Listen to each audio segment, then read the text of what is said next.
which means lots of eating. Maybe you think you've perfected your holiday meals, and maybe you have no idea where to even start. Let's fix that right now.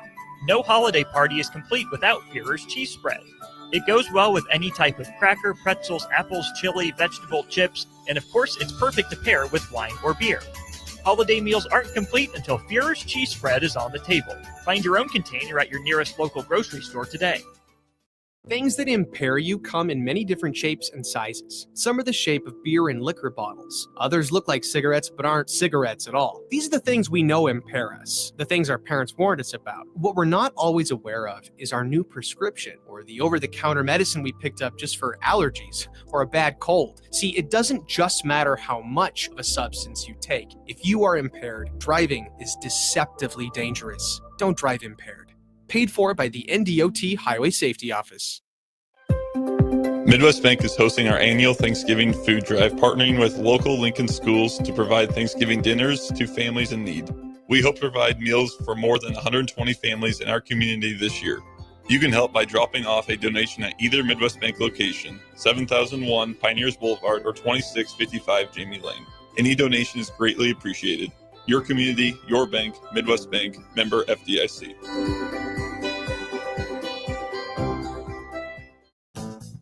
Fall is officially here, and Brown's Shoe Fit has just the right style and comfort your feet deserve. Stop in to see a wide selection of all your favorite brands, including Brooks, Hoka, Echo, Keen, and many more.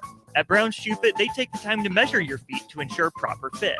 They also have the largest selection of Uggs and Hokas in Lincoln. Brown's Shoe Fit at 66th and Q. You've got used to one segment of Good Takes in the morning, but now there's a full show of Good Takes at night. Welcome into Raff's Good Take on Sports on 93.7 The Ticket.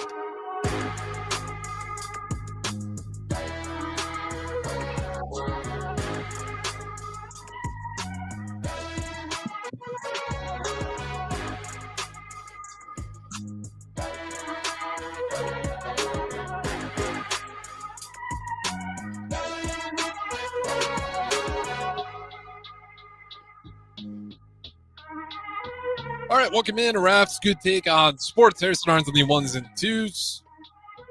Zoom my camera in a little bit. If you guys are watching the stream, it's 402 Facebook, YouTube, XL, channel 961. The Starter Heyman text line, 402-464-5685. We got Chris Raff joining us as always. Let's go ahead and bring him in. Chris Raff, how's it going here? At least on a very chilly night here in the capital city on a Monday, December 8th. Good evening. How is everyone tonight? Just wanted to say hello and say roll tide. Yeah, they squeaked in. To be fair, I did say it. I don't think you should be punished for making a conference championship game. So I don't have a ton of qualms about it. They were in before the conference championship game. I think you should still be in it. Yeah. I was one of the big proponents of you shouldn't be punished for what happens to you in the championship game, because you could sit back and basically, if you're in it for sure, just decline and, get in. However, then you have the Notre Dames of the world that not being in a conference and not going to a championship game probably hurt them. But then the Alabama game was interesting just for the fact that I thought they were almost playing themselves out of the playoff just because they played so horribly, and Georgia played good, and they beat Alabama. But then at the end, Alabama is like going for it deep in their own territory. And I'm like, oh man, you're giving easy points to Georgia to make that score look, 28-7. But I was like, oh, this could get, ugly, like 42-7 or, so I was like, Alabama might have played themselves out of it. So when they ended up, squeaking in, because I'd have to think they squeaked in, I was a little bit surprised, to be honest with you. I mean, a couple of years ago, we were saying, wow, I can't believe Alabama's 9-2 and they made it in. Now we're just saying, wow, I can't believe Alabama's 9-3 and they're in. I don't know. Like, this is where I'm starting to end up on all of this. Like, Joe Klatt was talking about it, and I think he's right. As bad as it is, and how bad it's gotten, like the college football playoff committee. Raff, what is their criteria? You tell me. Like, if you had to say what the college football playoff committee's criteria is when selecting this, what would you say? Because I think they would love to know what the criteria is. I think the committee's kind of tasked with an impossible job at times. Well, I think that's the problem, is there really is no criteria. Then you have other stuff. I mean, they say, they're unbiased, but there's stuff that plays into it. There's that SEC bias. There's the blue blood bias, those teams that have been around, I don't really know at least when they had the computers figuring it out, it wasn't always agreed upon, but at least you knew you had the criteria, what it was based upon, even though sometimes the computers were a little wonky where you're like, whoa, that's kind of a head scratcher. Like Nebraska, when they lost to Colorado and then they ended up, making it to the national championship game. You're like, well, interesting, but that's what the computer said. So we've got to follow what the computer says. Mm-hmm. That's where I'm at. I think there is no set criteria other than try to pick the best teams. And in some of these times, it's going to be fair to use the head-to-head matchups. Other times, maybe you're looking at strength of schedule. And then it also changes. Like, it's with the weekly rankings, it kind of ruins the whole thing because, you lock yourself into a place. But what we've learned with a lot of these is you're that moment really describes you. However you end up in that last game. And that body of work seems to matter a little bit less as long as you are avoiding too many losses. It's been hard to figure out what they're going about. Like, if you look at the NFL playoffs, it's all the way down to a million tiebreakers and then like a coin flip to decide who makes it in. Yep. But those guys having zero criteria other than pick the best teams, probably start with the ones that haven't lost a lot of games and then go by conference. You're going to have this happen every year, where you're probably going to feel like one or two teams got edged out a little bit unfairly. But you could also say the committee is never going to have it right because there's no set criteria other than do your best. And no one's ever going to agree with the final selection. To steal, like Joe Klatt, this was his line. I thought it was pretty right, though. I mean, we have more transparency than ever on how these playoff selections are going with the weekly rankings. It's kind of like how the hot dog's being made. Like, it's kind of gross. Do you really like the transparency, seeing how sloppy it is at times? Or do you want to go back in time and not see, the transparency on how they're ranking these teams and putting them in order?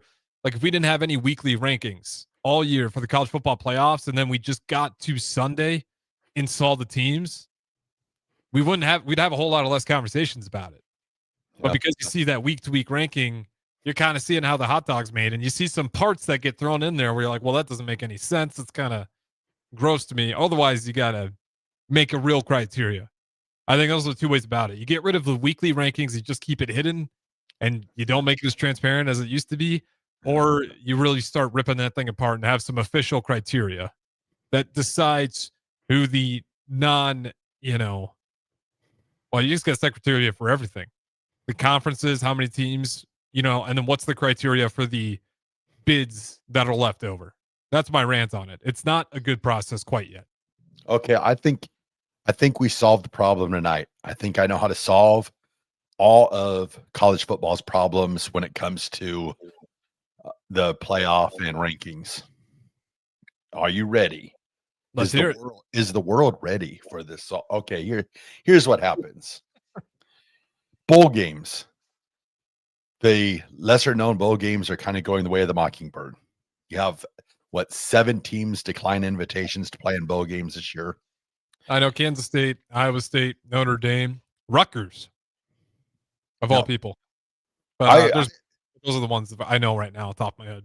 Okay, so you have those teams that are declining bowl games, and you're going to see a lot more of that because being the NCAA, that with the transfer portal, the dates of it are just crazy. Why they don't begin it after the last day of, like, after the national championship game or something like that, to where So you're going to have this continued thing. You're going to have marquee players sitting out bowl games. You're going to have teams sitting out bowl games, coaches leaving, sitting out bowl games, so on, so forth.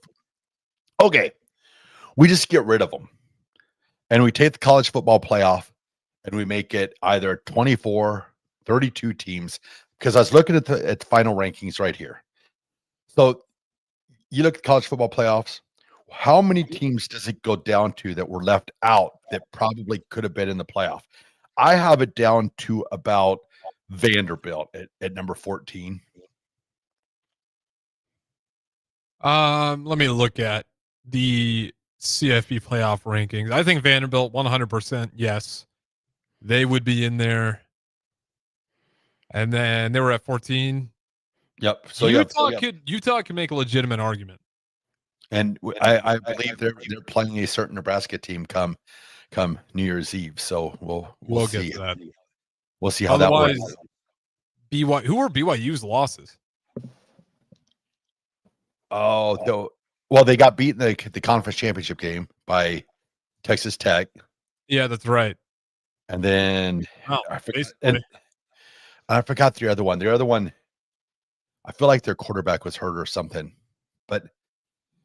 But I'd go Vanderbilt. I think definitely deserves an argument. Texas, sorry, get out of here. Okay. I think BYU, honestly, I think they deserve a fair argument as well. And then you're stretching it, but maybe Utah. So Utah, Vanderbilt, BYU. So that's down to about 15. All right. So say we have a 24 game playoff or a 34 team playoff. Sorry. You'd be throwing in Southern Cal, Arizona, Michigan, Virginia, Tulane, Houston, Georgia Tech, and Iowa. And James Madison's actually in it. So they were down at 24, but the way that works out. So I think you go a 24 team playoff, you're going to cover every team that has a possible legitimate chance of winning a national championship. And then if you really want to get crazy, make it a 32 team playoff. Because I believe, somebody help me here, if the listeners are listening out there, what is Division 2 and Division 3? Do they start out with 32 teams? I want to say it's 32. Was it? I thought it was 16. Is it only 16? It might be. It's been a few years. It's been a while since I used to be a big Pittsburgh State Gorilla fan. That's where we stole it from, so I could be wrong. 12 team. Or no, wait, the championship team's a 32 team bracket. You're right. 32 teams. Yes. Holy smokes. So let's make it a 32 team bracket. I mean, it's like we've bowl games, like this is the thing with these bowl games. Like, I know teams are like, well, we're sitting out the bowl game. We got disrespected by the college football playoffs, so we're not playing. Then there's other teams saying, well, we lost our coach, so we're not playing. Then there's other teams saying, due to the transfer portal, we don't have enough numbers, so we're not playing. Well, there's a lot of sponsors for these bowl games that are paying an awful lot of money to sponsor these bowl games. And basically they're being told, oh, by the way, the team that we wanted to play does not want to play in the bowl game. But meanwhile, you've put millions of dollars, or I don't even know how much it is to sponsor a bowl game anymore. I know that, back the Tostitos Fiesta Bowl days, there was millions of dollars on the line. So if you're sponsoring a bowl game, you're going to look at that, and bowl games are going to lose sponsorships. There's the lower tier ones. There's no way around it, because they're going to be like, well, here we're sponsoring this bowl game, but the top tier teams and the marquee players aren't going to play. So you might as well get out ahead of it. I know the NCAA is not about getting out ahead of things, but if I'm them, I'm pushing for like a 32 team playoff, 24 team playoff, and saying, okay, let's just go to the bowl games and just call it that. Because you're seeing right now that a lot of teams have no respect for the lower tier bowl games by them saying, oh, well, we don't want to play in it. So you might as well move on from it.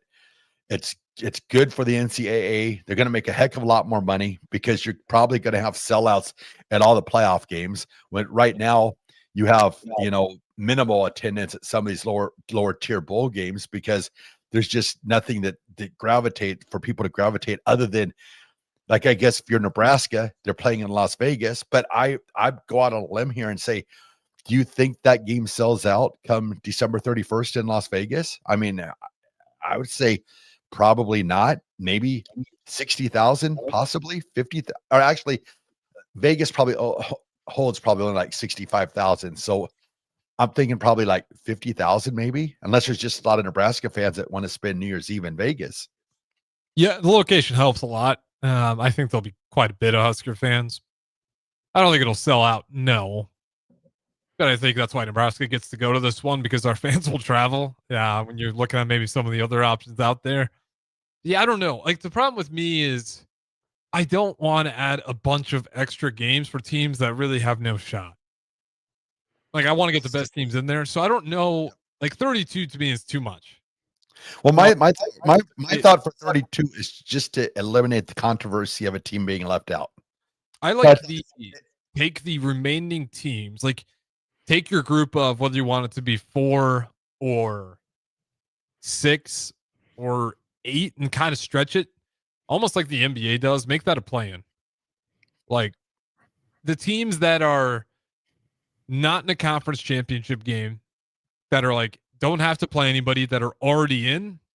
Yeah. Like say you're kind of on the edge, but you're just bad enough to not make it to your conference championship game, but you're just good enough to already be in already. Like you almost need to have some sort of a play-in for those teams that are playing extra games in conference championships because, some teams get bounced out for it and other teams get rewarded for other teams losing in it. So there's that area where you have to figure out a way those other teams have to play. And if you go with the 32 team, that fixes that problem, but you also get a ton of teams that have no business. Like, is the 32nd best team going to stand any chance versus Ohio State or Indiana? Of course. Well, with my 32 or my 24, with the extended playoff, the conference championships are going bye-bye too. Those are pointless. Okay, so that fixes that issue, but that still feels like a lot of teams. Well, yeah. But I'm trying to think here if there was a way if you gave you gave your buys to, right now they give them to the first 4.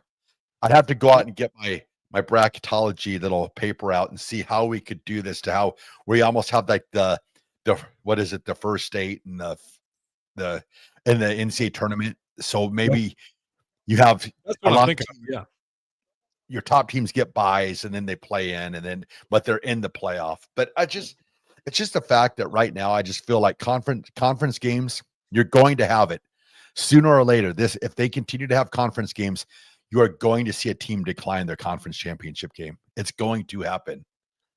I foresee this happening because look at it. Look at Alabama right now. I think if Alabama probably would have got in if they would have just declined against Georgia. It almost like they did decline against Georgia because they really didn't, show up much for the game. It was pretty much all Georgia the entire game. So my perspective was, well, heck, they might as well just have stayed home and got healthy. Yeah, they're putting themselves in a tough spot with these conference championship games because the repercussions are way too big if you lose. And a lot of people are going to look at me and say, well, that's not the competitive fire there. You need to play it. But it's like, well, that's not. But if you win the championship, is anybody going to be saying that? Yeah, and there's not really much, every time I say, well, play the best, and now all we hear is, well, no, we're not going to play the best. We're going to play the easy schedule so then we can get in the playoff. So it's like, my thought process is if you're going to be in the system, you got to beat the system. So it's like, okay, well, I'm not going to play I want to win a national championship. I love, an SEC title and I love a Big Ten title, but nobody recalls who won, the 2001 Big Ten title, but who won the 2001 national championship. They remember national championships. And I know Ohio State, Michigan, and they'll be like, well, Michigan beat Ohio State, blah, blah, blah, blah, blah. But in 30 years, they're going to say, no, Ohio State won the 2024 national championship. It wasn't Michigan beat Ohio State. Yeah, like no one's going to care for sure. It's interesting. It needs some tweaks. I will say though, like, how do you feel about Notre Dame being left out? And is that the right decision? First of all, there. Okay, with that one, I was pulling this up right before we went on the radio. I wanted to pull up Notre Dame's schedule. So, okay, so we pull it up here. Okay, So we go back. Oh, did I pull up their basketball? I bet I pulled up their basketball schedule. I can help you out here, Raff. Help me. Help me. So, this is how the season started. Number 10, Miami. They lose 27-24. Okay. Like that's your one right there. Then they lost to Texas A&M 41-40. So 2 close games versus ranked opponents. And then they beat everyone else pretty convincingly. They beat Purdue by 26. They beat Arkansas by 43. They beat Boise State by a couple of scores, 14. NC State 36-7. USC 34-24. Boston College 25-10. Navy 49-10. Pitt 37-15. Syracuse 70-7, and Stanford 49-20. Okay, so in that schedule, what do I see there? 2 tough opponents, and They then lost. nobody, and then USC they won. Pitt, whatever you say about Pitt, I don't think Okay, is that great of a team, and they beat them by about 15. so the 2 marquee games they lost. Yes, they were close games. They lost them. Well, I know Mr. Sainer would be upset with me for saying this, but I'd almost say that Alabama and Notre Dame kind of even out because Alabama is playing top-notch teams, and they actually have four they had 4 consecutive wins against top 20 teams, you know. So it's like their strength of schedule annihilates Notre Dame. I mean, Notre Dame, yes, they went on a roll and they won their final 10 games it was. However, they weren't playing anybody of it's like yeah, there's really no one here that really they should have been favored in every single game they played. I think they were. There wasn't a game after even Texas A&M, even when they're 0-2, they did not walk into a game as an underdog. So you know whose fault this is? And I know a lot of people, I know Dick Vitale disagree with me and all that, but by Notre Dame not being in a conference and not playing top-notch teams, they're costing themselves. I mean, they yes, they won their games on their schedule, but you're looking at their schedule and you're like, yeah, there's a lot of cupcakes on this schedule. And the 2 teams that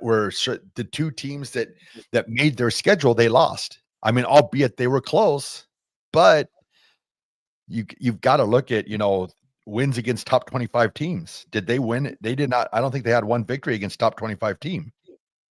No, they beat Pitt and USC. Was USC ranked 20? Because I think that was after they beat us, and then it was number 22 Pitt towards the end of the year. Okay, so, but like I said, I got 225. You got ranked wins, but it's 20 and 22. Yeah. Like they're not. So you got Alabama. I mean, though they lost to Georgia, they beat Georgia in Athens. They've got those games, those marquee games, and then they're going to come back and say, well, they lost Florida State, which they did, but they lost to Oklahoma. But Oklahoma, a playoff team, and I'll throw this out there right now too. I would not be surprised one bit if Alabama beats Oklahoma. Yeah, I wouldn't be terribly surprised by it. The only thing about your team that scares me is they're still too one-dimensional. But well, this is what teams are beating Georgia, anyways. I think, or no, who do they get? Is that Indiana? Who's that? I'd have to look at the bracket. The winner of that game would get Indiana. I believe it's Indiana. Yeah. Yep. Yeah, it's not going to matter. Sorry, Raff. You're Bama Crimson. All I'm saying is Alabama usually after they play horribly. Kalen DeBoer feels the heat. Ty Simpson, he did not have a good game at all. Yeah. And it seems like when the naysayers start to come out about Alabama is when they usually rise up. So that's what I would not be surprised one bit if Alabama beats Oklahoma. I hope not. I mean, come on, Alabama, just give it a break. Like you almost had them out in the 2 years in a row. Then watch Alabama beat Indiana. Yeah. And then you're just like, what is going on in this world? But like the world would be sick if Alabama won again. Everyone would be like, oh no. Like everyone thought they were out of the woods. But I mean, do you see Alabama seriously as the legitimate chance? Right now, I'd say no. But that could change. That could definitely change because Alabama has they've got the talent. I mean, they have the talent. The problem is it just hasn't gelled the way in their running game. Like Jam Miller being hurt, that hurts Alabama an awful lot. But like I said, though, when the naysayers start talking, I mean, Ty Simpson's heard this his entire career that, he'll never start at Alabama. He was a high 4-star coming out of high school. And then here he is, so watch out for Alabama, I think. And then you feed it when you're a team and you're being told that you don't belong somewhere, you feed off that. Like I love when my team was told that, they weren't good enough, or they weren't favored, or they weren't expected to win. Oh, that's when you're a football coach, that is music to your ears when you're hearing that stuff, when you're not, oh, it's the best. Well, we'll find out. What was the expression? They had it written on their tape, a link. I remember the iconic Pat McAfee segment live on air. Let a naysayer know. I think that was what Alabama's chant was, right? Probably. It was hilarious. If everyone knows exactly what I'm talking about, it was absolutely hilarious. But with that being said, I want to ask you this, then we'll go to break. How many real contenders do you think really are in the current college football playoffs? Current college football playoff true contenders. All right, I'm going to it here real quick. I got to pull it up. Okie dokie. So real contenders are Indiana, yes. Ohio State, yes. Georgia, yes.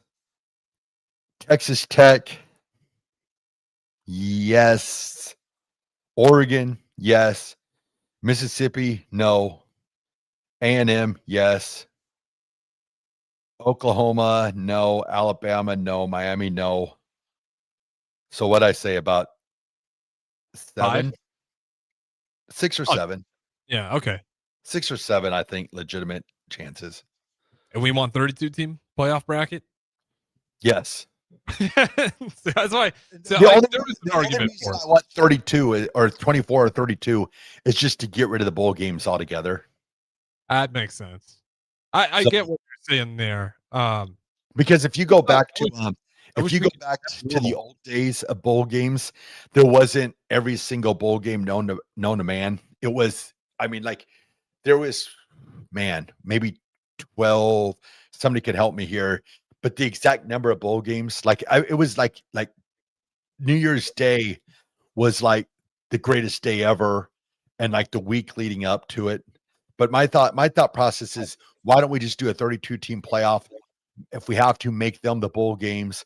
Then you have your sponsorships. You're going to have if you want to play the first game at home like they're doing now, then the next round you make them your bowl games. Then you're going to make your sponsors happy because there's going to be marquee games with marquee players playing in them.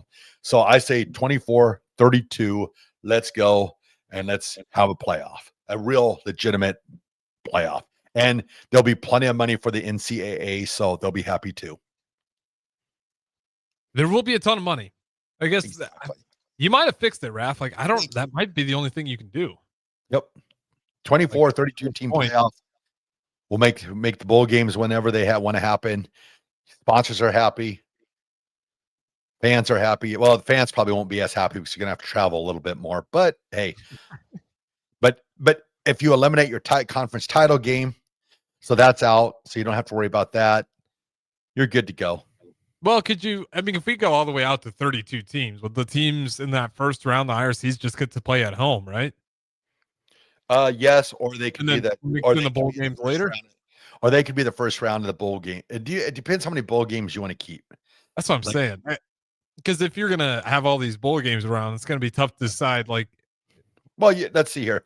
So we got Orange Bowl, Fiesta Bowl, Sugar Bowl, Peach Bowl, Orange Bowl. It's at Rose You're Bowl. Just thinking going with a set number, not bringing them all in. Yeah, I mean, we don't need some of these like the Bad Boy Moore Bowl, probably going to be eliminated from contention. But I would, if you could settle with like 12 to 16 bowl games, and then 16 would be great, right? 16 bowl games, and then that covered. We'd have to draw up a 24 or 32 team bracket, and then kind of look at it from there, and then kind of fill it out. But maybe that'll be my homework for maybe tomorrow. Is I'll make up a 32 and a 24 team bracket, and then I'll put my bowl games and how. I mean, I will go so far for the NCAA. I will create this for them and they can just pay me back with 2% of everything they make in the new playoff. They'll take it. They won't pay you back, and then they'll lawyer up to say we made it all along. He's trying to steal our bracketology. The NCAA is not going to be. I'm only asking for 2%. I mean, that's pennies. Well, we'll see. Maybe if they're listening, they'll mail you back. We got to throw it the break here, though. Don't go anywhere. Harris Starts on the ones and twos. This is Raff's Good Take on Sports 93.7. The Ticket, ticketfm.com.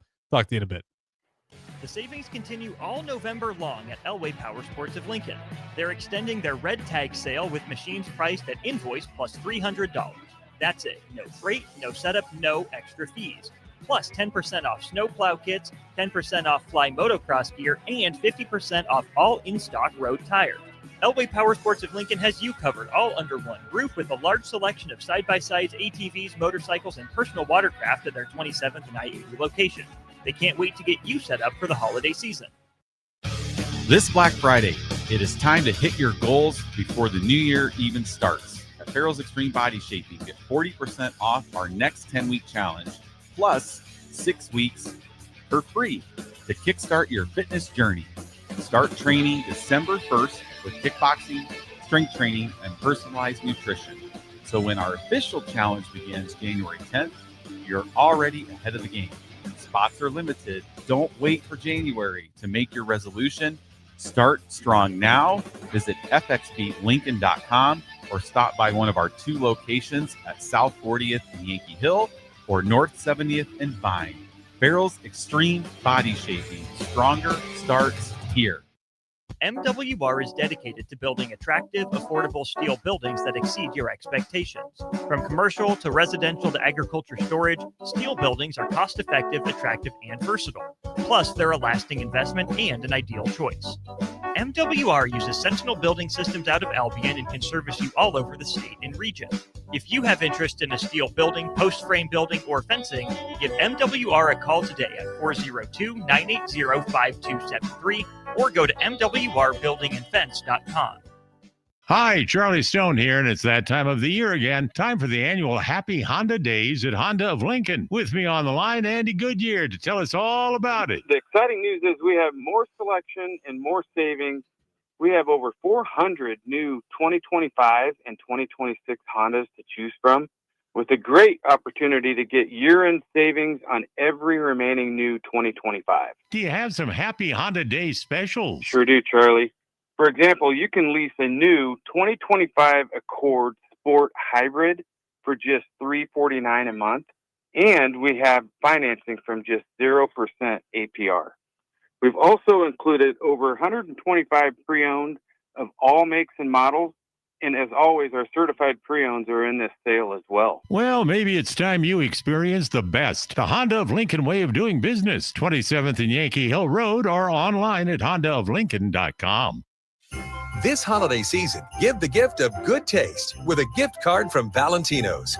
During double discount days, double your discount from $5 to $10 free with a $50 gift card purchase. Valentino's handcrafted pizza has been a family favorite for generations, and our gift cards make the perfect holiday gift. And right now, during gift card double discount days, when you buy $50 in gift cards, get a $10 gift card free. Happy holidays from Valentino's. Leaves are falling and temperatures are cooling down, but don't put your golf clubs away. Double Eagle Golf makes golf leagues and events possible year-round. Winter leagues begin on December 1st and are open for registration. Check out their deals on monthly memberships and schedule your Husker Watch parties, birthday or bachelor parties, corporate or team outings, or just a good old Saturday with the boys. That's all at Double Eagle Golf inside the Kinetic Sports Complex on West O Street. Book a tee time today or learn more at doubleeagle.golf. Acreage owner getting ready for winter? Make it easy with John Deere compact tractors and gators from Acres Equipment. Add snow blowers, front blades, cabs, heaters, and loaders to tackle every chore. Right now, in-stock units are priced to move with competitive financing to fit your budget. Get winter ready today at acres.com. Acres Equipment, your acreage handled. Financing subject to approved credit with John Deere Financial. Not all customers qualify. See dealer for details. Load up on meat and more this fall at the Mercado by Certified Piedmontese. From now through the end of November, Ferndale fresh turkeys are just $3.99 per pound and in limited stock, perfect for your holiday meals. Plus, you can stop by for lunch on Fired Up Thursday at the Mercado East or Fired Up Friday at the Mercado North. With locations at 84th and Havelock, 30th and Yankee Hill, and now 85th and Old Cheney in Lincoln, or 168th and Maple in Omaha, get to the Mercado today for the best meat in town. Back to Raff's Good Take on Sports on 93.7 The Ticket. With all the good takes you need, here is your host, Chris Raff.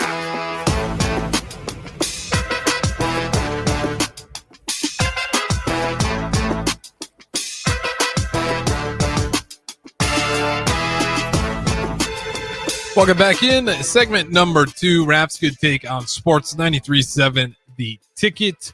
We got about 10 minutes left here on the second segment. We still got NFL on the brick and mortar. And Raff, I don't know if you have it on, but there's some craziness going on. Just watched a replay. Jalen Hurts threw an interception. The Chargers got it and then fumbled it. Jalen Hurts picks up the fumble and then fumbles it again. He turned it over twice on the same play. That's a tough pill to swallow. Also, Justin Herbert might have gotten hurt, is some of the reports that I'm hearing. Chris Raff, I don't know if you have eyes on it, but what the hell is going on in this Eagles-Chargers game? Justin Herbert, I'm not sure of. The play with Jalen Hurts, they said that was like the first time since like 1978 where a player turned the ball over twice on the same play. So that was history in the making. Yeah, it's been a pretty ugly game. A lot of field goals, a lot of penalties. Very, very, very ugly game. And then Herbert's got the thing on his hand from he had surgery on his hand. Was it last or Monday? So he's got that on his hand. And then did you see tonight who the Indianapolis Colts are bringing in to try out to be the replacement at quarterback for Daniel Dimes Jones? Phillip Rivers, the 44-year-old. I did not see this coming on my news reports today, Raff, that Phillip Rivers is going to be coming back to the NFL possibly. Man, I'll tell you what, that I did not have that on my bingo card either. But what's crazy about that is I believe next year he becomes eligible for the Hall of Fame. So if he does return to the Colts, that will reset his Hall of Fame clock for another 5 years. So that will be interesting to see if they sign him onto the practice squad and to see what happens there. Me being the older guy, which I am, I want him to sign. I want him to sign and I want him to play because I love seeing the older quarterbacks play. Never was a huge Phillip Rivers fan, but man, if he comes back and plays, and I do live right by Athens, Alabama, and that is where Phillip Rivers went to high school. So I'm sure all of Athens will be having a parade if he somehow comes back and plays for Indianapolis. I think it'd be pretty cool. I mean, I would like to see him only if he's healthy, and I think he'd be ready to go. He should. I don't know what they're really thinking with him. If they think he's got the ability to come back and be that guy and continue on what has been an explosive start for the Colts to a little bit of a grinding halt here, where things have really slowed down, and with Daniel Jones being hurt, that's not clearly doing any favors, and that was concern already walking into this game. I hope so. It'd make the Colts more interesting, and you'd be lying if you said it didn't, whether you're rooting for him or not rooting for him. Well, I'll be interested just to see how much his skills have declined over the last, was it four years, I believe, since he's played an NFL game, just to see what kind of decline there's been. I know that Kurt Warner, he had flirted with going back and trying to play, 5 years after he'd already went to the Hall of Fame, and he was still flirting with coming back and playing in the NFL. It never ever, Brenda, I think his wife, shut those ideas down. But Kurt Warner, if you talk to him, he would have told you that 5 years after he probably still could have came back and played quarterback in the NFL. So it'll be interesting to see a guy that's been gone for 4 years, if he's able to come back and, be somewhat successful NFL quarterback after 4 years of not playing. I'm trying to think who would be a player that had sat out at quarterback that had sat out some years and then came back and played. I'm trying to think right now if there's any that come to mind for me. I mean, there's always like some players that with Luck for a while. Yeah, Luck, thought he might come back, but then he just got super skinny and became the general manager at Stanford. there's been some players in the past that have retired and tried to make comebacks back, but they've always, they just never succeeded. I remember Lyle Zadel. I remember he tried to make a comeback after he had retired from the NFL. He should come back as a coach. As a coach. Yeah, you'll see him like talk about it. Doesn't happen, and like down the road they'll be like back into the coaching game, and you'll see that's their return. I don't know. Anyone out there that, if there's a listener out there, text in. Is there a player that comes to mind that had been retired and actually played? Because I'm trying to think. There's been players that have tried, but it just never really came to fruition after they, Terrell Owens.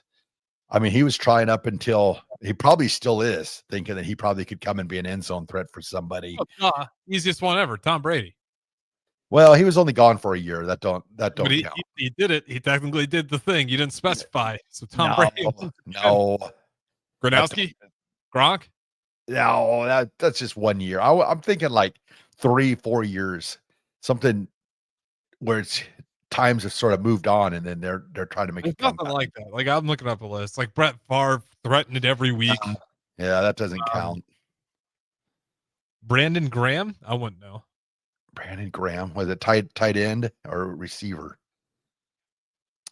Philadelphia Eagles. He's a defensive end. Oh yeah, he just retired. And came back. That don't count. We're thinking we went like 2, 3, or 4 years. We went something long, like, oh man, Ricky Williams. That's probably not big enough, is it? Nah, he was just out because he got caught doing some stuff. So he came back after a year. It's not. There's not a lot. That's about the only best names I can find, and none of these are really hitting retired years. I mean, Dion was a few seasons, but you probably don't count Sanders, do you? I'd go maybe Dion. I think Dion, because Dion was on CBS for like 2 years on the Today or the NFL Today. I'd go 2 years or 3 seasons. How long was you retired? I think just 2 years. I think because he was with the Redskins, and then he came back and he played for the Ravens. He came back with the Ravens and played like 2 years with the Ravens. Yeah, there's not. I mean, it's NFL has an official list, and it's 1 of 8. And Tom Brady starts off the list. Marshawn Lynch, 2 years left in 2015. Came back at 17. Okay, yeah, he's up there. That'd be a who the other? Same thing. 2 years. 2 years. Yep, and then came back for the 49ers. So 2 years is about the extent of things. So Philip would definitely break the mold with being out for 4 years. Yeah, Brett Favre just did it nonstop. Is what the NFL told me. It's just like, he never sat out a year though. He just would always retire in the summer and then be back in the fall. So it wasn't like he was retired. He just took the summer off. He just didn't want to go to mini camp. Ricky Williams, 2-year gap as well. Oh, it was a 2-year gap. Yep. Deion Sanders has the biggest by 4. He retired in 2000, and then 4 seasons later he came back. It was 4. Yep. So Deion, so him and Philip will be tied for the. So yeah, because I remember when Deion came back, he was pretty much done. He was on the CBS the kickoff show 11 to noon on CBS, and then Ray Lewis and Ed Reed spoke to him, and then he came back and he played free safety for the Ravens those years when he returned back for the Ravens. Yeah, and then the final one, Reggie White, 2-year gap. 2-year gap. He came back and played for Carolina after Green Bay. So yeah, history for Philip Rivers. Yeah, and he's from Athens, Alabama. I swear. The Alabama knowledge that we're starting to get on Raff's Good Takes now. You are just fully Alabama invested now. Well, you know a game that I love to play when I go on like trips with people is when you drive past a city or a high school and you pull up who's the most famous person or who's the most famous player to graduate from the high school or who's the most famous player to come from the city. Yep. So that's how I know Philip Rivers is from Athens, because I had to see when I moved down here who was the most popular or most famous person that graduated from Athens, and it was Philip Rivers. So yeah, That's a game you play. So if you're ever driving and you're bored, maybe you're driving right now. Just make sure if you're texting and all typing, you're safe and stuff. But or use voice and just ask Siri, please tell me the most famous person from this high school or city or state. And So then who's your school's greatest alma mater? greatest player from my high school? Yeah, or an astronaut or politician or Oh, from Lincoln Southeast, the most famous person from Lincoln Southeast would have been Chris Raff. No, let's see here. I'm calling you out. You're gonna all about Athens. I know. I'm trying to think. I mean, the one that would stick out in my head, just because he's the only player that I know from Southeast got a Super Bowl, John Hess. He got a Super Bowl with the Broncos. So, I mean, he'd be probably the best player from South. Oh, I guess I take that back. From my high school, it is a guy who manned at left field for the Kansas City Royals and has a World Series championship. His name is Alex Gordon. There you go. That's a good one. Yeah, I'm looking it up for you. Lincoln Southwest. I mean, I'm Southeast. Oh, you're Southeast? Yep. How'd you guys have the Maroon 5? Oh, yeah. James Valentine. Yeah, okay. James Valentine. Yeah, Matthew Sweet, James Valentine. Yeah, his sister was in my grade, Lisa. I'm trying to think. Barrett Rudd, Alex Gordon, yeah. Luke Gifford. It's got to be Gordon, Alex Gordon. Yeah, that's all I'm looking at. I'd say John Larson. You also had him. So shout out to John Larson. That's a big name in the women's basketball. Oh yeah, the greatest women's basketball coach, probably the best. I'd say high school coach in the history of the state. Man, he could coach. Sure. He could coach the press like nobody's business.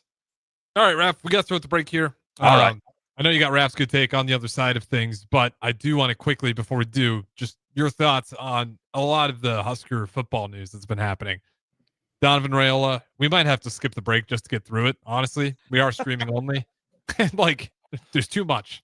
So Donovan Raiola leaves. We bring in Jeep Wade, Cherokee, out of Georgia Tech. And then we also bring in Rob Rich out of San Diego State. And obviously we knew John Butler was gone already. Yeah, no, it's interesting time in Nebraska football right now because it will be going into year 4 next year. And we've basically hit reset. We hit reset kind of on the defense last year with new coordinator. Now we're hitting reset again with new coordinator. Offense, we hit reset with new coordinator.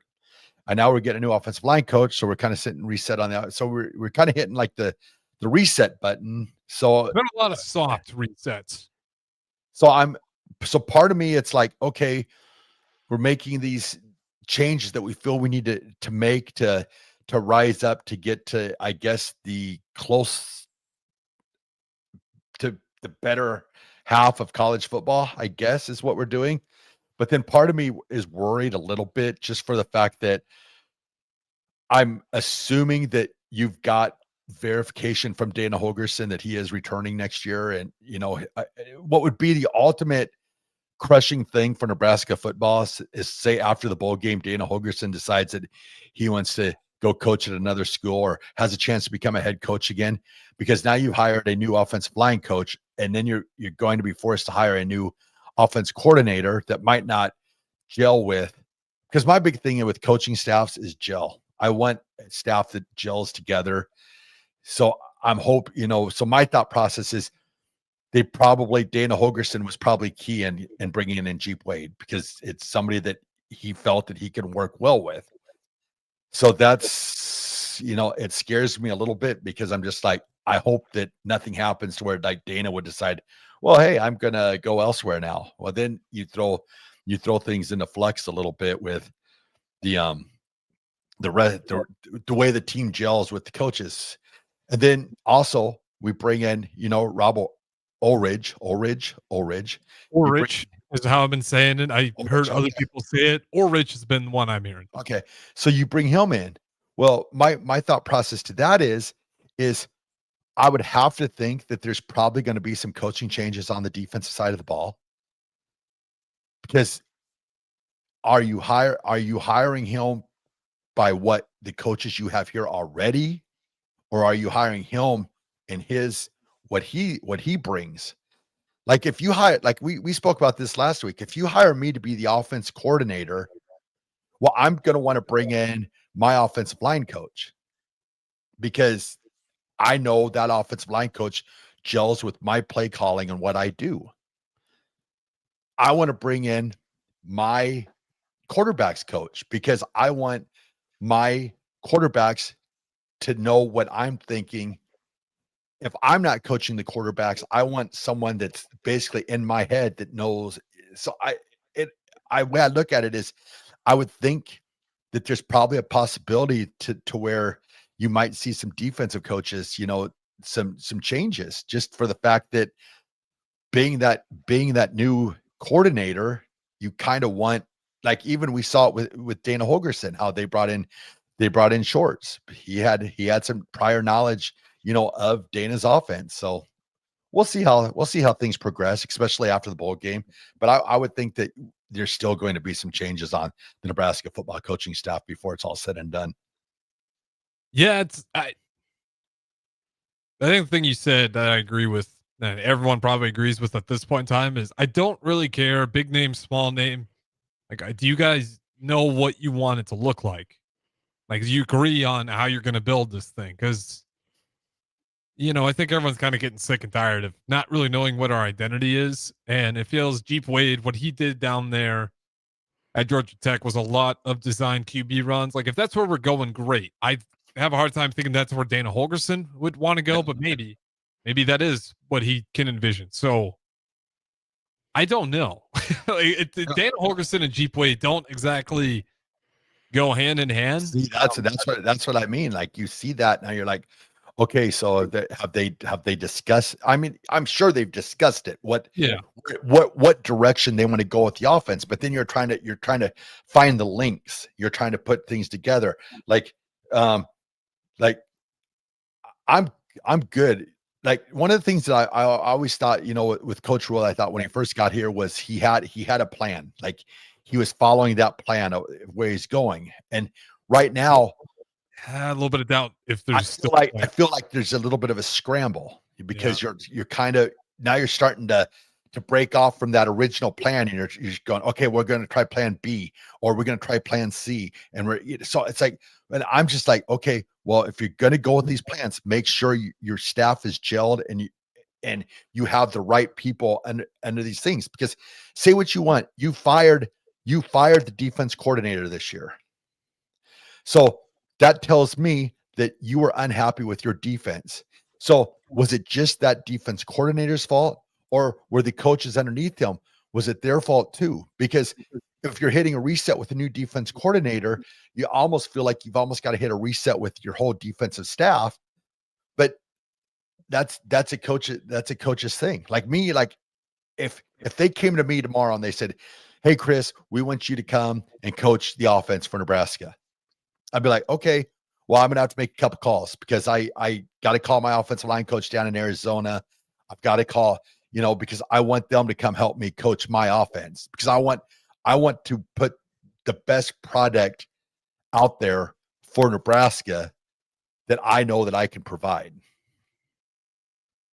Yeah, I mean, there's certainly some resetting going on, just simply for the fact of Matt Rule in year 4, you would fire your offensive line coach, and you would fire your defensive coordinator, and you would actually be on your second defensive coordinator. And in year 4, you will be on your third offensive coordinator. Or excuse me, not third. I guess it'd be your second offensive coordinator. I meant your third defensive coordinator.